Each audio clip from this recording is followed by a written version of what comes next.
O vento do deserto soprava contra as tendas de Isaque, trazendo consigo o cheiro de poeira e o peso da eternidade. Ali, dois irmãos cresceram como se fossem espelhos distorcidos um do outro.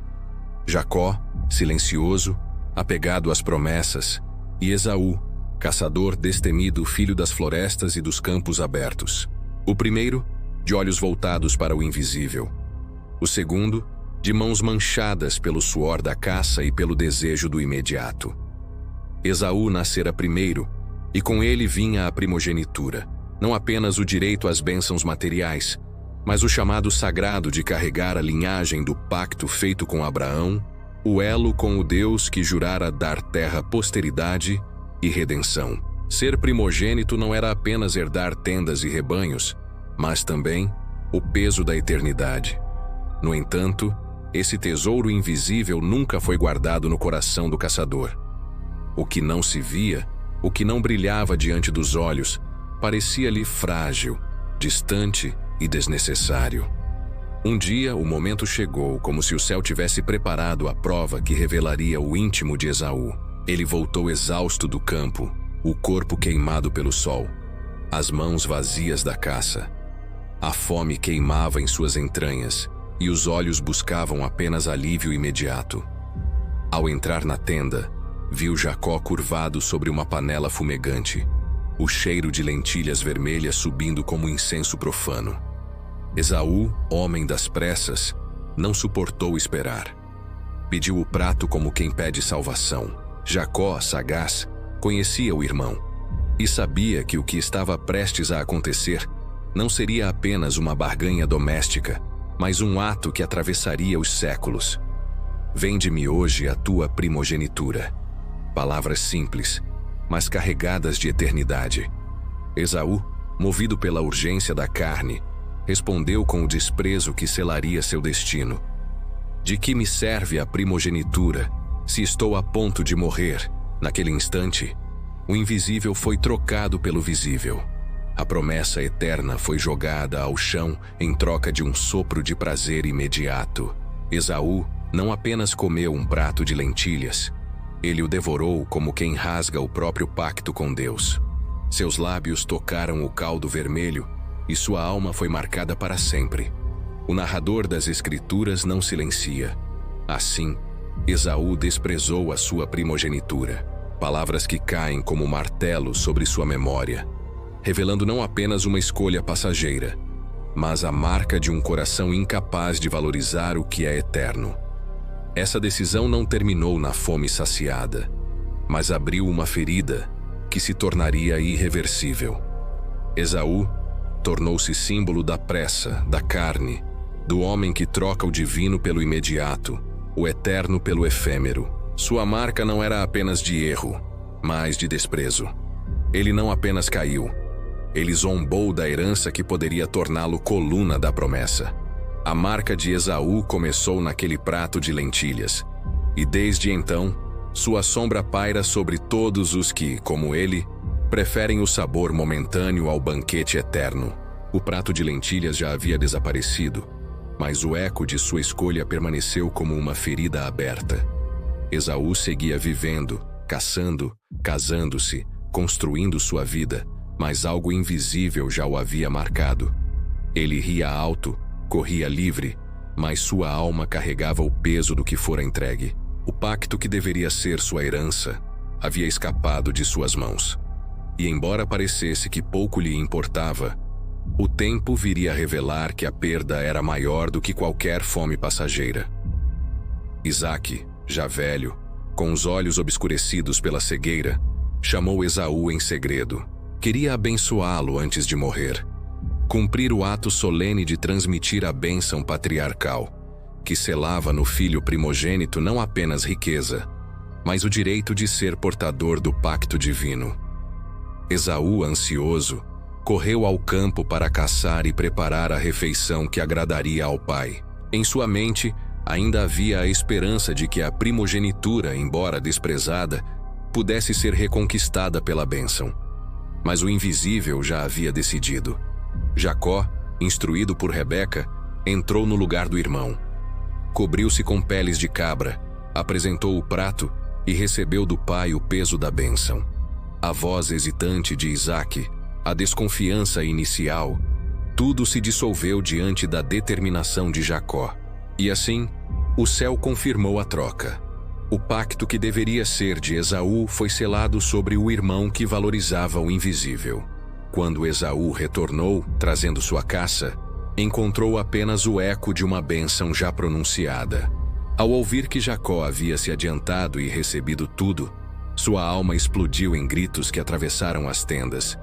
Abençoa-me também, meu pai. Era o choro de um homem que percebe tarde demais o peso de suas escolhas. Não foi apenas a fome que o enganou, mas a indiferença ao eterno. Agora, entre lágrimas e ranger de dentes, Esaú buscava reverter o irreversível. Mas a resposta de Isaque veio como sentença. Teu irmão veio com engano e tomou a tua bênção. A palavra já estava lançada, e não havia retorno. Esaú, tomado de ódio, jurou em seu coração que mataria Jacó. O ressentimento tornou-se o combustível de sua alma, e o irmão, agora rival eterno. O que começara com um prato de lentilhas transformara-se em um rio de ódio e lágrimas.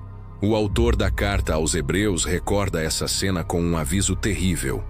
Esaú, homem profano, que por um prato de comida vendeu a primogenitura e depois, querendo herdar a bênção, foi rejeitado e não achou lugar de arrependimento, ainda que com lágrimas o buscou. Suas lágrimas não eram de conversão, mas de perda. Chorava o que não podia mais ter, não o Deus que rejeitara. Assim, a marca de Esaú se aprofundou. Não apenas o desprezo inicial, mas agora o ressentimento amargo. Ele se tornou o arquétipo do homem que busca o eterno quando já é tarde demais, que chora pela perda, mas não se curva ao Deus da promessa. Sua alma, endurecida pelo ódio contra o irmão e pelo desejo de vingança, já não buscava reconciliação, mas apenas retaliação. E assim, Esaú passou a carregar não apenas a fome satisfeita, mas o vazio de uma bênção negada, de uma herança perdida, de um pacto que nunca mais voltaria às suas mãos. Seu coração ardia como o deserto, e seu nome ecoava como aviso sombrio. Quem troca o eterno pelo imediato, cedo ou tarde, colhe lágrimas que não podem apagar o erro. Esaú não apenas perdeu uma bênção, tornou-se o retrato vivo de uma rejeição que atravessaria séculos.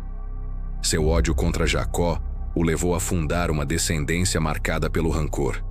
Edom, a nação que, geração após geração, se levantaria contra Israel. O ressentimento de um homem se transformou em um legado de hostilidade. O que começou no íntimo de um coração ferido, espalhou-se como um veneno por sua posteridade. As escrituras registram com frieza esse desenrolar.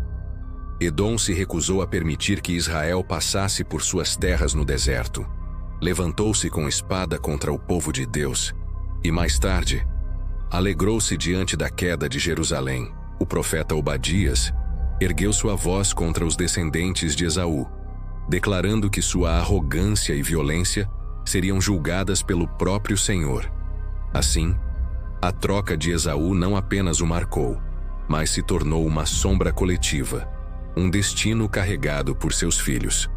Esaú havia chorado por não receber a bênção, mas sua vida seguiu como a de um homem natural.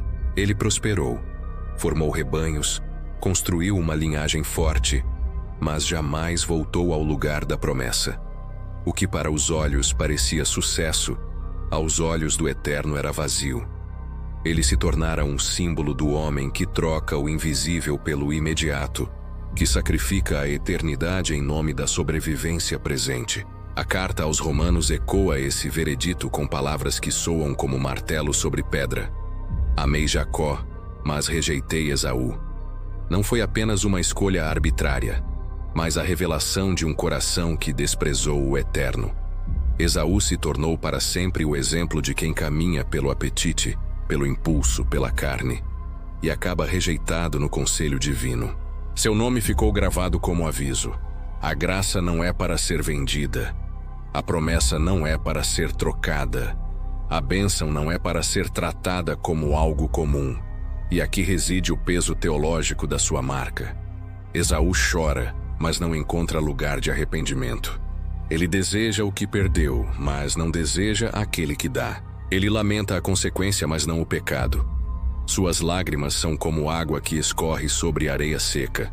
Não germinam vida, apenas revelam esterilidade. O arrependimento verdadeiro nasce do quebrantamento diante de Deus. Mas Esaú apenas lamenta a dor de ter sido deixado de lado. Sua figura se ergue na história bíblica como uma sombra sombria. Israel se lembra dele não como irmão, mas como inimigo.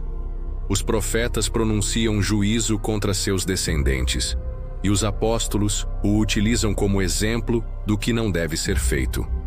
Entregar o eterno por um instante, o sagrado pelo profano, o céu pela carne. Esaú é a personificação da perda irreparável. Na eternidade, sua marca não é apenas pessoal, mas pedagógica. Sua vida é uma advertência gravada em fogo para todos que ousam tratar com desprezo a promessa de Deus. Ele é o espelho daqueles que, diante de Cristo, ainda preferem o ouro, o poder ou o prazer. Sua voz não é mais ouvida, mas seu choro ecoa como lembrete. Há escolhas que não podem ser desfeitas, há marcas que não podem ser apagadas, há rejeições que se tornam eternas. Assim, Esaú permanece como um farol invertido na história da fé. Jacó, o enganador transformado em Israel, herda a promessa. Esaú, o caçador que viveu pelo instinto, torna-se o rejeitado. E a mensagem ressoa através dos séculos. Quem despreza o eterno será desprezado pelo eterno. Sua marca é a marca do homem que preferiu um prato de lentilhas à bênção de Deus. E essa decisão se tornou irreversível.